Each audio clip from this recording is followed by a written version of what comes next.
Hello, I'm Gemma Joachim, Head of Early Years and Primary Curriculum at Cambridge University Press and Assessment. These are some of my friends from the Early Years curriculum, and we are here today at the University Primary School in Cambridge to film some fantastic examples of play-based learning in EY1 and 2 classrooms.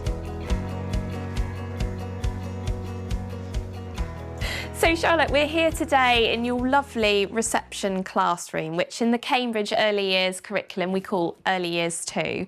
And we're here really to have a fantastic look around the learning environment. So over to you, let's have a tour, take me through all the different areas and talk about how you use them. That would be amazing. Absolutely. We'll start over here. So this is sort of our phonics base. We keep this all year round so the children know if they need a bit of phonics support, this is where they can come for help. Great. We have some sort of independent phonics activities available. So whether it's the current books that link to our phonics scheme or opportunity for children to recap the learning that they've done during their phonics lessons. But that's there for the children to do as and when they would like to. Right, so that's an independent task. They'll just come up and do you see them doing that throughout the day? Oh, completely, yeah. And again, the role of our adult is to then try and get children to come and have a go with it and to encourage them to enjoy this space. Brilliant, thank you. Then we move on to our construction and our small world. Fantastic. Which we chose to have here so that we can use the carpet space. Big space for building and crafting. Yeah, and a lot of the time we can then keep models out during the day. They know if it's kind of here they can keep it out, whereas that space we do use. Okay, fantastic. They love to come back to it, don't they? Absolutely. Don't tidy it away. Big projects, yeah. And then, so within the construction area, we've got a few different types of organisation. So some elements are labelled with photographs. Okay. And then other elements are shadowed with the number. Fantastic. So the children know that they're looking for 2 of that particular shape.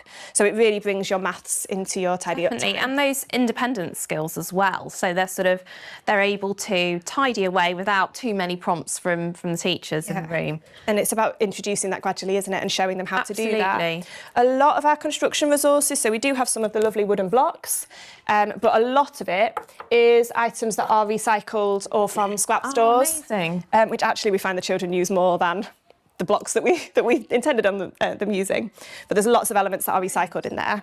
And that are kind of open-ended, can be whatever they want them to be. Absolutely. And often things that perhaps they've got at home, it's those recycled objects that are really easy to find as teachers as well to just bring in and add to your store. Brilliant. Thank you. And then you've got Small World round here as well that they sort of use and then create models. They do. They use the 2 areas together. So I would always have them together.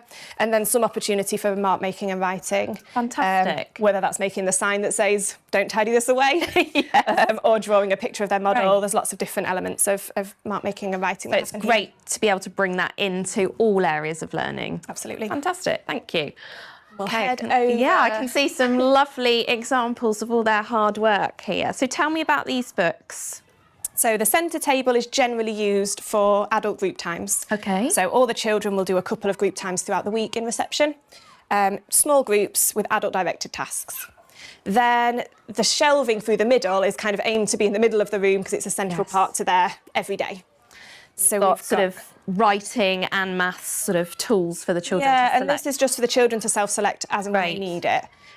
So again, everything should be available all year so that they know they can always come in and grab a post-it note if they need it, or an envelope, or whatever it is that they need for their particular task. So it's that central store, so it's not having pots of pens on each table or pencil cases and that sort of thing. It's having everything available in a central area. And I love how you've still got sort of the images and the photos there to help prompt the children with that tidy up time piece as well. That's the plan. And I'm stood in your lovely book corner here and I can see some amazing new books that you've got. Talk to me about how you use the book corner here. Yeah, it changes pretty much weekly, really.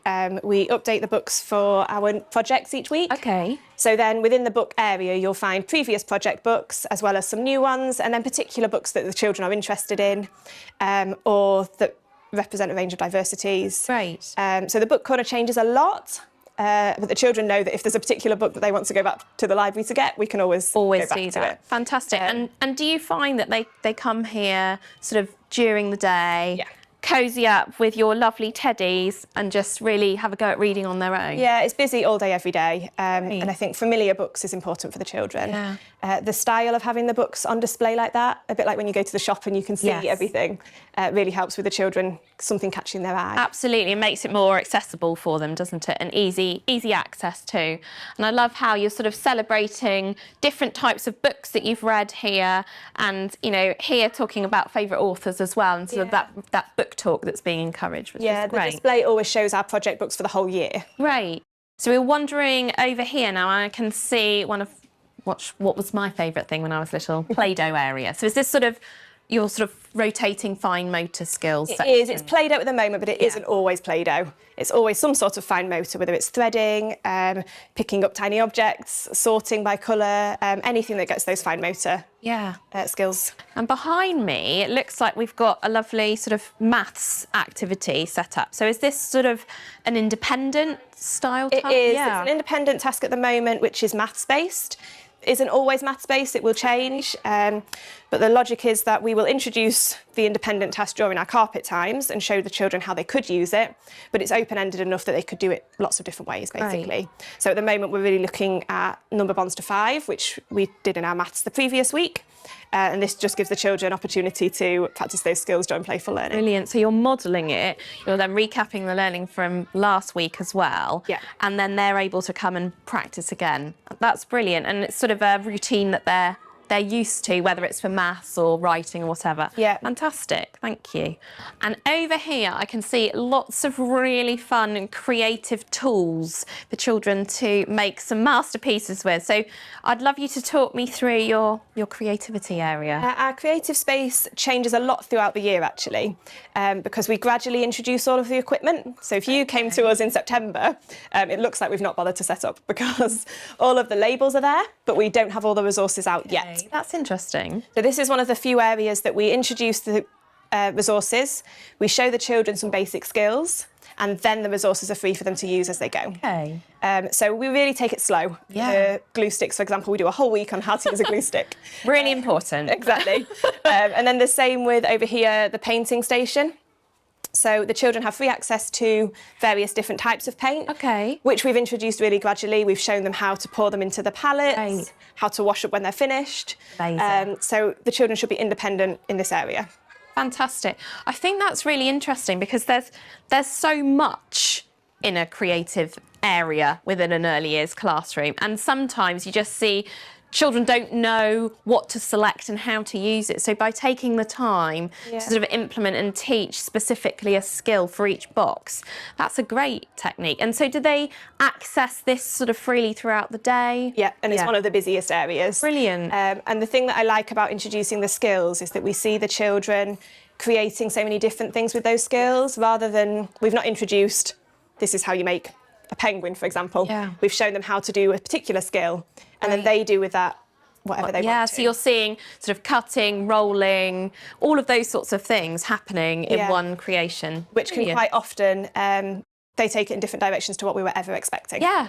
Okay, great. So I think our final area to explore is role play, and you have this set up as a home corner. Talk to me about the reasoning behind that, because I know in lots of schools the role play area is sort of rotated depending on the project or the topic or the theme that's being covered. So yeah, it'd be great to hear about the thinking behind that. Yeah, so we aim to have the home corner most of the year. We, as we said before, have a lot of children who speak English as a second language or who have various additional needs that actually the home corner is a familiar space for them.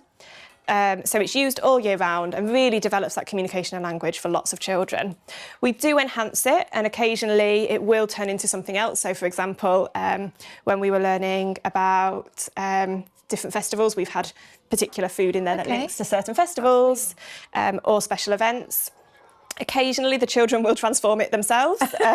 So it might be a cafe, or it might be a particular restaurant that they're interested in at that time. They're taking that ownership. Yeah, and we aim, if we do enhance it into a restaurant or a cafe or something like that, we do it with the children. So we wouldn't want them to turn up and it's been, I've done something. Yes. It would always be, they would be involved in the process. They've been part of it. Fantastic. And I can see here on the table sort of set up some things that you've put there to sort of stimulate discussion and sort of we've got some numbers on the plates with some objects there. So it's sort of bringing those math skills in as well, which is lovely. So we bring small enhancements in like that. Absolutely. Opportunities for maths, for writing and mark making. So whether it's the screens or the notepads and pens. Great. But again, the children access the resources from the writing area and bring them in here as and when they need. Fantastic. It's been such a joy to explore. Thank you so much for your time this morning, taking us round. I think what's so lovely is to be able to see how you've set up all the different areas, because I think as a teacher, that's quite a challenge sometimes. You've got a sort of a big space and you have to sort of fill it and think about pathways that children are going to move through and how they're going to interact and use the space. But I think it's really lovely for our teachers, you know, internationally, to be able to see how you've sort of grouped areas, how you're setting it up and the sorts of resources and how you're storing them and all of that.